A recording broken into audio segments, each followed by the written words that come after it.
Indian air force ആകാശത്തെക്കാളും ഉയരമുള്ള അതിമനോഹരമായ ഒരു സൈനിക തന്ത്ര ചരിത്രം.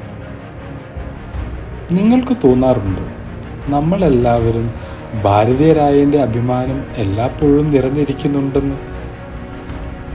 പക്ഷേ ഈ വീഡിയോ കണ്ടു കഴിഞ്ഞാൽ നിങ്ങളുടെ ചിന്താഗതികൾ മാറിമറിക്കും.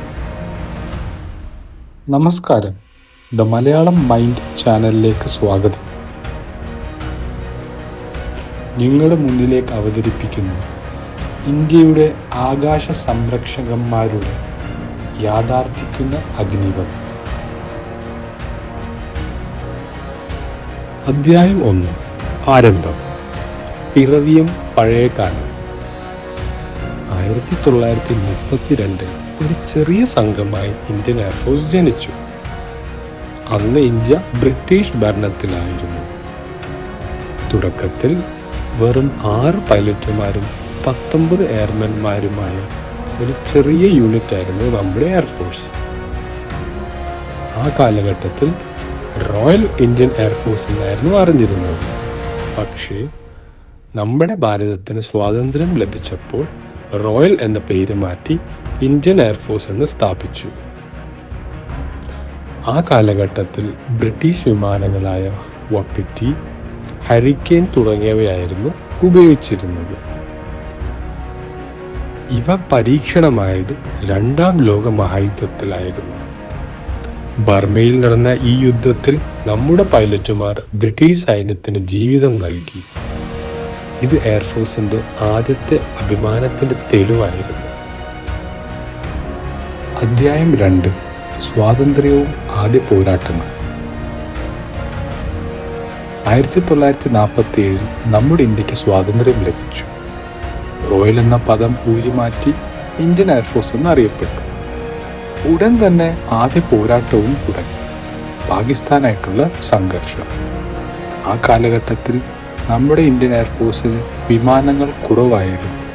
പക്ഷേ നമ്മുടെ സൈനികന്മാരുടെ ധൈര്യം ഒട്ടും കുറവല്ലായിരുന്നു. 1965 വീണ്ടും ഇന്ത്യ പാകിസ്ഥാൻ സംഘർഷം നടന്നു.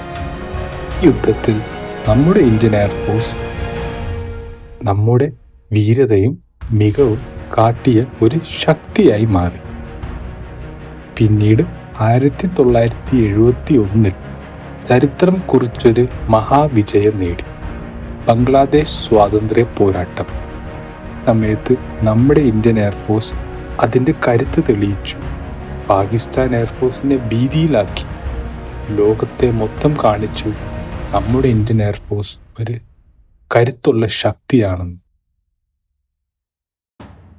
അധ്യായം 3. കാർഗിൽ യുദ്ധവും പുതിയ അധ്യായം. 1999 ആയിരുന്നു കാർഗിൽ യുദ്ധം സംഭവിച്ചത്. ഉയർന്ന പാറമലകളിൽ നിന്നും ആക്രമണം നടത്തിയ പാകിസ്ഥാൻ സൈന്യത്തെ നീക്കം ചെയ്യണമെന്ന് ഇന്ത്യ തീരുമാനിച്ചു. അത് നമ്മുടെ IAFന്റെ ഭീകരശക്തിയായിരിക്കണമെന്നും നമ്മുടെ ഇന്ത്യ തീരുമാനിച്ചു. മിറാജ് 2000 എന്ന ജെറ്റുകൾ കൊണ്ട് ലേസർ ബോംബ് ആക്രമണങ്ങൾ നടത്തി. പർവ്വതമലകളിലുള്ള എല്ലാ പാകിസ്ഥാൻ ബങ്കറുകളും തകർത്ത് ചരിത്രമാണ് പിന്നെ സംഭവിച്ചത്.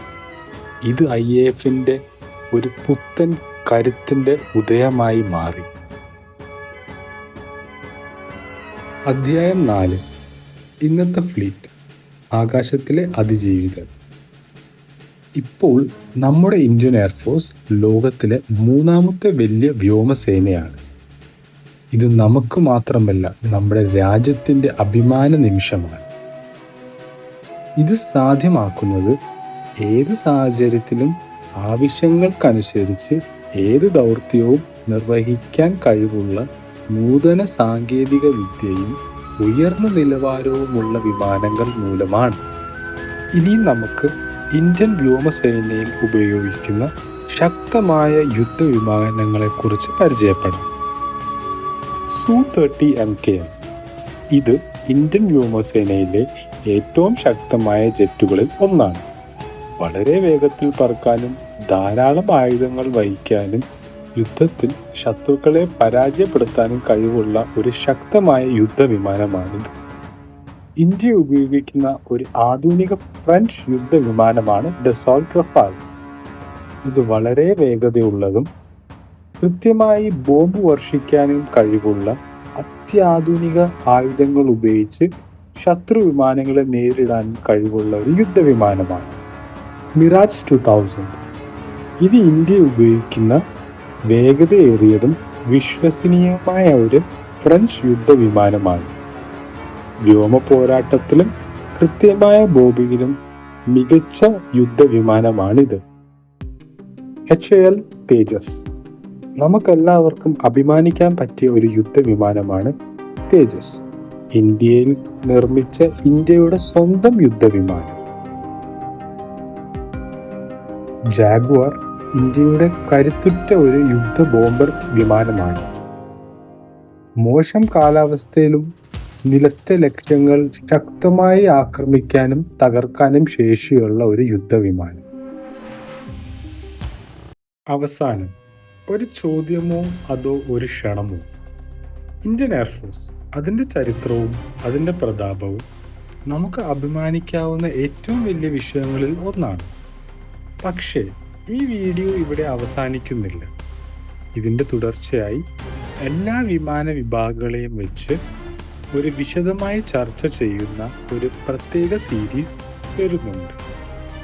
ഈ യാത്രയുടെ ഭാഗമാകാൻ ആഗ്രഹമുണ്ട്. എന്നാൽ ഈ ചാനൽ സബ്സ്ക്രൈബ് ചെയ്യും. നിങ്ങളുടെ ഓരോരുത്തരുടെ സ്നേഹം ലൈക്ക് ആൻഡ് കമൻറ്റ് വഴി അറിയിക്കൂ. ഇനിയും വരുന്ന ഓരോ എപ്പിസോഡുകളിൽ നിങ്ങളുടെ ഓരോരുത്തരുടെയും സപ്പോർട്ട് നമുക്ക് ആവശ്യമുണ്ട്.